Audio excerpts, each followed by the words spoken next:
Good evening and welcome to Kivumbi 2022 this Monday, the 27th of June 2022. As we head towards the general election on August 9th, we are asking ourselves very many questions. Among them, the responsibility of citizen and also the responsibility of the candidates, the other institutions that we've created in our constitution towards preparations for the election and how we behave around the election. That is the conversation that we're having this evening, which is the place of accountability in Kenya's politics. And we'll be looking at it from various perspectives. The perspective of the political class, the perspective of we, the voters, and the perspective of the institutions that we've given the mandate to be the electoral management bodies. My name is Eric Latif. I have three guests with me in the studio this evening. One of them is Suba Churchill. He is the Executive Director of the Kenya National Civil Society Center. We're also joined by Catherine Musakali, who's an advocate of the High Court of Kenya and chairperson of the Women on Boards Network, and Engineer Dr. Patrick Obath, who is the chairperson of the KEPSA Foundation. It's a Kenya Private Sector Alliance Foundation. All three of them are members of the Kenya Daima Steering Committee. Good evening, ladies and gentlemen. Good evening. Good to have you on the show, and it's good that we're having this conversation from the auspices of Kenya Daima, because the first thing that we want to do is to establish ourselves. We have the sovereign power. We are the sovereign according to this constitution, and we are the Kenyans. So what is Kenya Daima, Patrick? Kenya Daima is primarily it's a movement, for want of a better word, that was started off by the private sector, and it has its roots from the 2007 post-election violence, when the country went to bits. And there was really nobody at that time who could be trusted to intervene, because the religious teams had taken sides. Civil society had also, in a way, taken sides, so they couldn't be trusted. So the business community came together and decided to initially talk to the then protagonists in that election. And we were able to get them to at least consider starting to talk to each other. And then eventually Kofi Annan came in and he took over and got them talking, but we were involved in that process. After that, we said we don't want this to happen again. So Kenya Daima actually started just before the 2012 election. And the whole idea of Kenya Daima at that time was that we did not want to be in that situation ever again. And the first one was all around peace, peaceful elections. And that was the very first discussion in 2012 was around peaceful elections.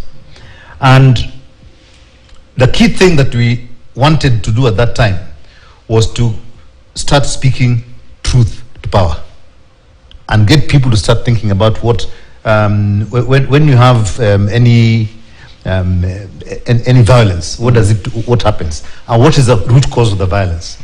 And that really was what gave birth to Kenya Daima. And at that time, it was, we've gone through from, we started off with all the haki yetu and this and that, and that kind of stuff.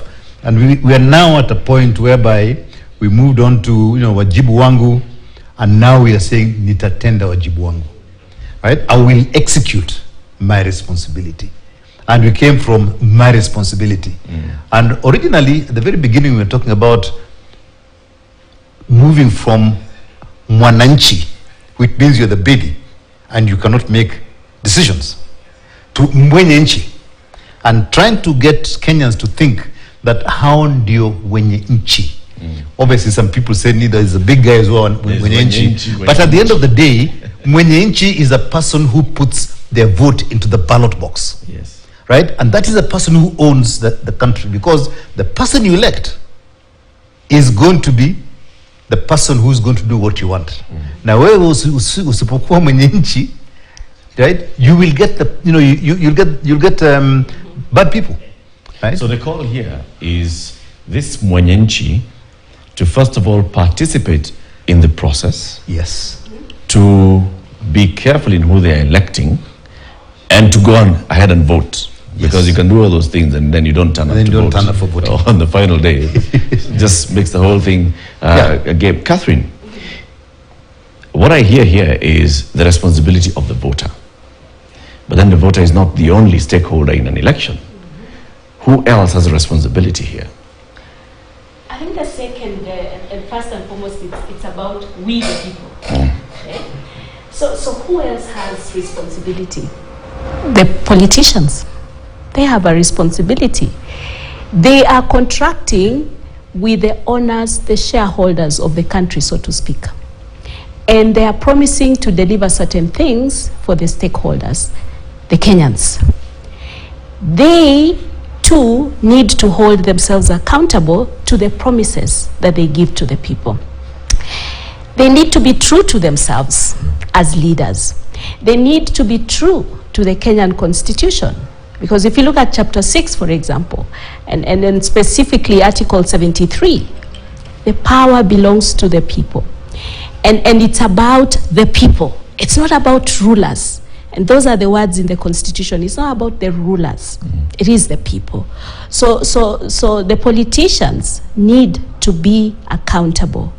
The other set of stakeholders are the institutions which we have put in place to manage this process. The electoral body, bodies like NCIC, bodies, social groups involved in civic education, so on and so forth. And of course ourselves. You've been active in the civil society space for a while, Suba. Yes. In fact, if you got out of this, you'd lose your space. When it comes to what is expected of the civil society is to, one, sensitize the public about our responsibilities and holding leadership to account. Yes. Number two, and that's now doing the job of accountability of these institutions. People have complained. In fact, if you look at the Standard today, the headline and the stories in the Standard today were just calling out the institutions and saying these electoral management bodies have failed us in the vetting process. Do you agree that they have dropped the ball somewhere? Yeah, it's unfortunate that a number of agencies that are involved, especially on matters integrity, seem to have adopted sieves with big holes that almost every fish can pass through. And I'll particularly single out the main election management body, the Independent Electoral and Boundaries Commission. I think the leadership and the membership of the commission has adopted they're a bit too liberal, so to speak. Because on matters integrity, I think we have not implemented the letter and spirit of the Constitution.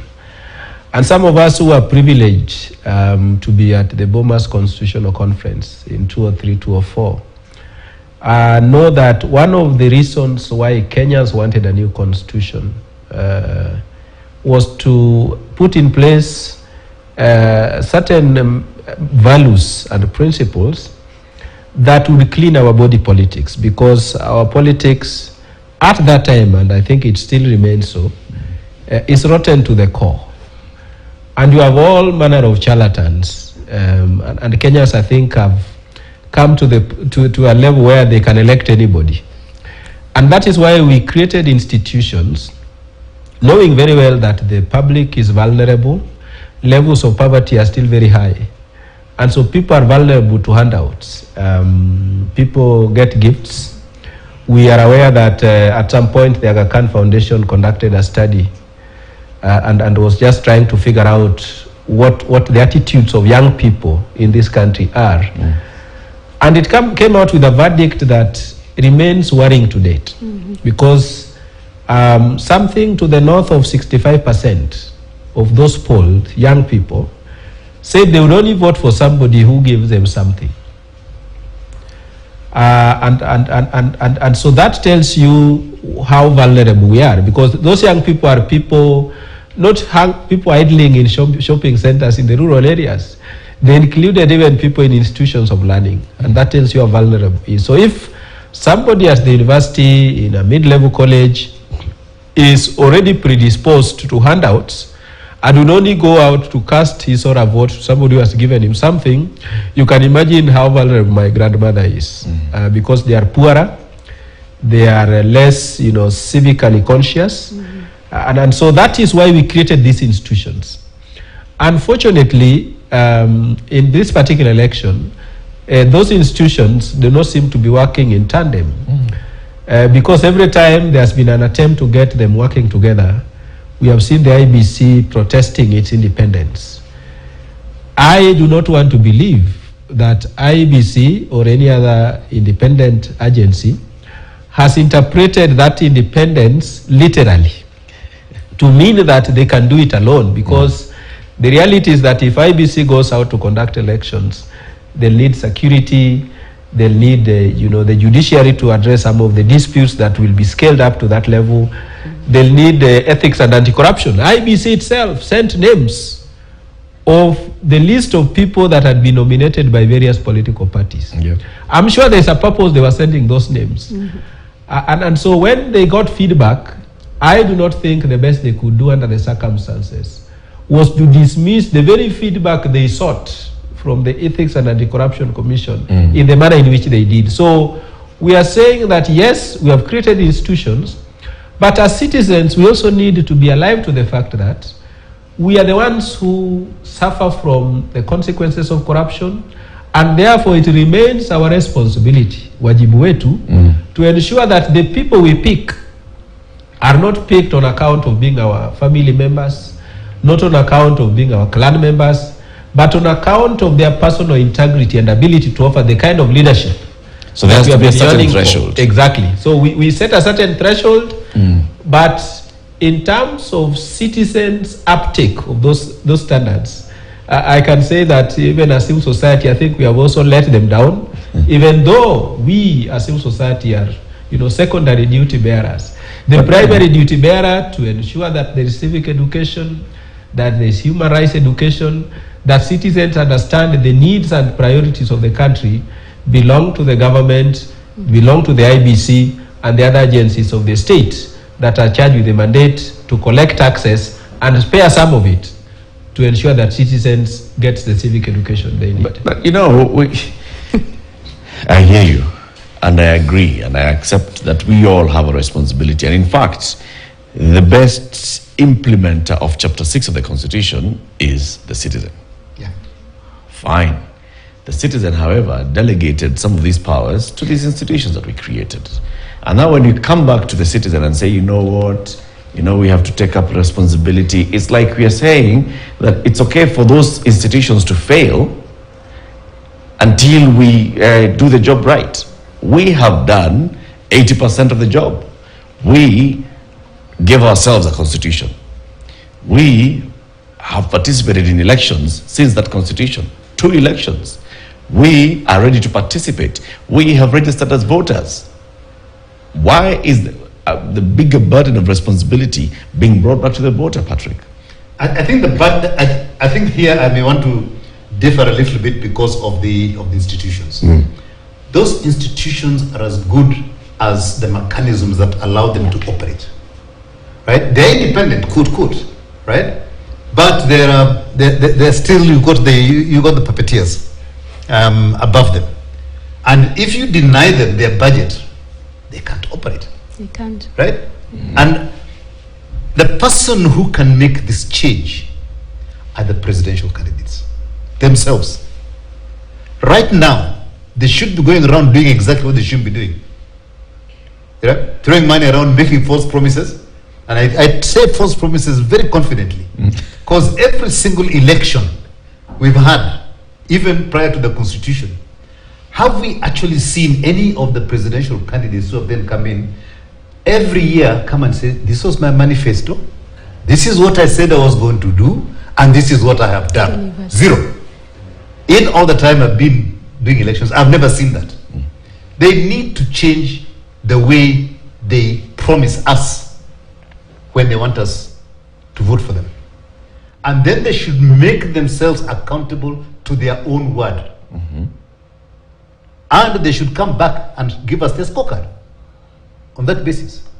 And part of their scorecard, and they all say we're going to kill corruption, we're going to do this and the other, you never ever hear about that afterwards. They say take it to court, take it to court, take it to court. Right? And they don't take the responsibility. So as leaders, if they're going to come in, they have to first of all do several things. And this is part of the Mkenya Daima expectation. One, they have to respect the people. And respect comes first of all with promising something and then delivering it. That is respect for the people. Otherwise, you say something during election campaigns and you don't do it, you are disrespecting me as a voter. And that is where the responsibility of the Kenyan is. Do you want to elect somebody who's going to disrespect you after? The minute he's in or her, right, they leave you out. Yeah? The second thing is their accountability.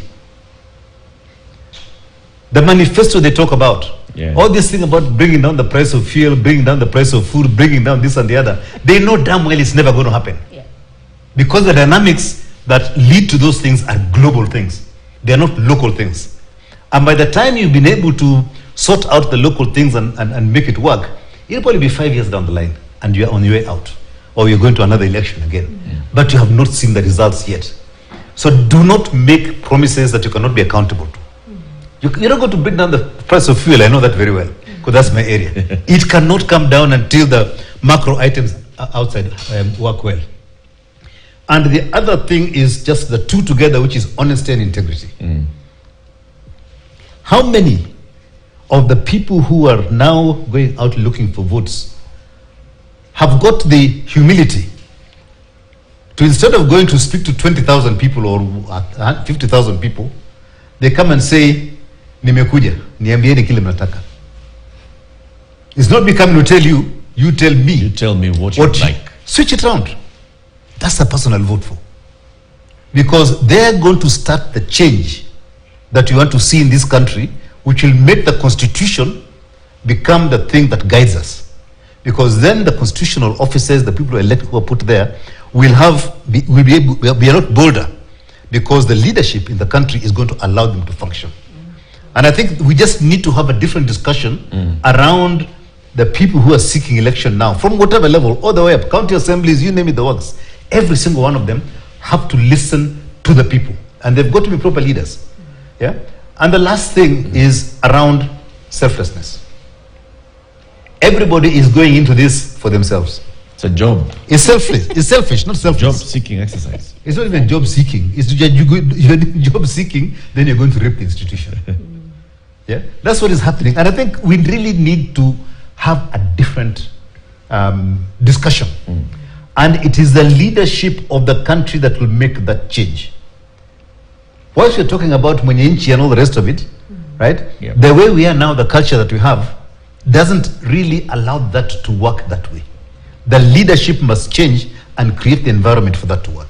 Since 2012, right, when Kenya Daima now started and you engaged with the leadership, those that were campaigning for various positions, I'm sure top executive and county executive, 2013, 2017, and now 2022, you're engaging them as KEPSA, as Kenya Daima Steering Committee. Are you seeing what you're saying? Are you seeing like the leaders are actually more aware that they need to change their attitude and their approach to the election? I'll start with you, Catherine. I don't see that. Unfortunately, I don't see that. And that is what Mkenya Daima is trying to do. If you look at Mkenya Daima, it is focused on all the players. It starts with the voter. The voter has a responsibility to kagua before kuchagua. So assess all these leaders against the parameters that Patrick has talked about. And then secondly, to go out and vote. You know, voting is actually a privilege. We as Kenyans don't see voting as a privilege, but it is a privilege. And because it is a privilege, we ought to actually exercise it very, very carefully. So kagua before kuchagua. And after you have voted, keep the peace. That's the voter. But then you also then look at the person who we are voting for. Those parameters that are set out in the Leadership and Integrity Act that Patrick has laid out ought to be parameters that lead each and every of our leaders. But when you look at it, you actually don't see that. When you read the manifestos, you actually don't see that. And that's the reason why Mkenya Daima is focused on 3 pillars. You know, you look at Kenya Daima is looking at the economic pillar. Our businesses have to go on. Our businesses have to thrive. It's looking at the social pillar, peace around us, the people, how are we serving the people? And then, of course, the political pillar. You know, our politics, how are our politics being played? So to answer you in a nutshell, I don't see that, but that is exactly what Kenya Daima is trying to do. That's why we're here. That's why we're here. That's why we're having this conversation. Exactly, Let's yes. take a break and then we come back and continue the conversation. This is Kivumbi 2022. My name is Eric Latif. I'm here with Catherine Musakali. She's an advocate, chair of the Women on Boards Network. We also have engineer Patrick Obath, chair of the KEPSA Foundation, and Suba Churchill, executive director of the Kenya National Civil Society Center. All 3 of them members of the Kenya Daima Steering Committee. We are talking about the place of accountability in Kenya's politics. We'll be back shortly.